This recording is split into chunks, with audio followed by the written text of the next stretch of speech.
I would say that it was inhumane. You were not allowed to, you didn't know the time. You had no information from outside. You could not receive visitors. If you really have to receive visitors, the visitors could be frustrated because it could take them 6 to 7 hours before they could get to you, so they would prefer going back. And that is one thing that I think that, you see, Raymond, let me make this appeal. Anytime somebody is arrested in Ghana, the common thing we say is let the law take its course. Let the law take its course. Due process. Due process. Do you know the kind of due process that is taking its course in DNI? Do you know the kind of subculture that they are practicing there? I have no idea. Are you aware that it is difficult for lawyers to get access to their clients over there? Are you aware that they most of the time prevent lawyers from seeing their clients? Are you aware that they don't allow lawyers into their interrogation rooms? And that they do their own interrogation and come out to say that the person confessed that? So anytime security analysts and other things will let the law take its course, I laugh, I smile. But you've been in the police for I almost have 40 been in the years. police for... You are not aware of this? No, listen.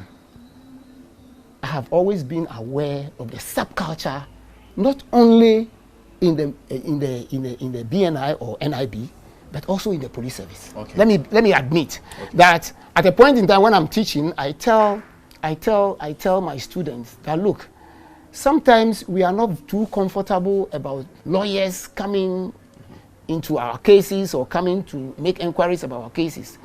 But even though that's a lawful thing to do. That's a lawful thing to do. But wait a minute, what about if your relative was involved? Okay. What if your mother was involved? Or in this case, you were the one that... Or in this case, what if you were involved? Another time I asked that question, it changed their views and their perceptions.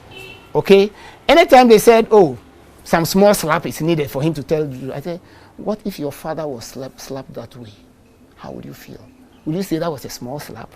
So that kind of approach was what I was using, and those are some of the areas that I differ significantly. Because I really will want to go against the normal way of doing things, especially the subculture. Is that what landed you in trouble? Maybe some of them. Perhaps you spoke up too early, too soon, and too loud. You think so? Well, I have never regretted my speaking out, because at the time I spoke out, I had served in the police service for about 32 years. Yes.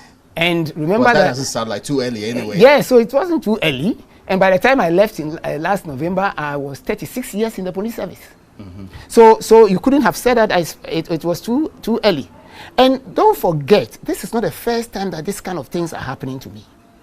Well, I have no idea. Let me just give you, if you listen to Kwaku Bako on News File on the 9th of November, Saturday, with Samson, he said that this gentleman, what I'm going to say may sound prejudicial, but he went ahead to say it. Mm-hmm.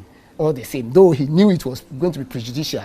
I thought he was going to restrain himself because I was under investigation, I was in court, but he went ahead and said that he had been removed from the service before. Yes, I had been removed from the service before because I stood for what was right. Because I challenged my regional commander over an issue, and because of that, I was removed from the service. That was in 2007. I was a commander at Bolga at the time. Okay. I was a superintendent of police at the time.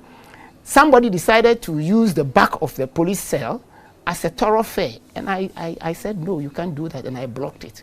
That was the sin and the crime I committed against the police service.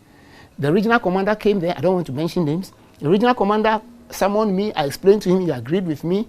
Third day, he comes to me with the woman and then orders me to open the place up for them. I said, no, master.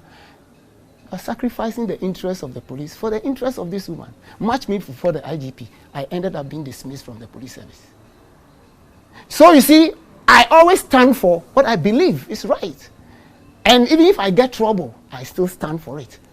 And that is why from the beginning of this case, I said, and that was on the 6th of November 2019, that I was going to stand for this to the end. And I stood for it to the end.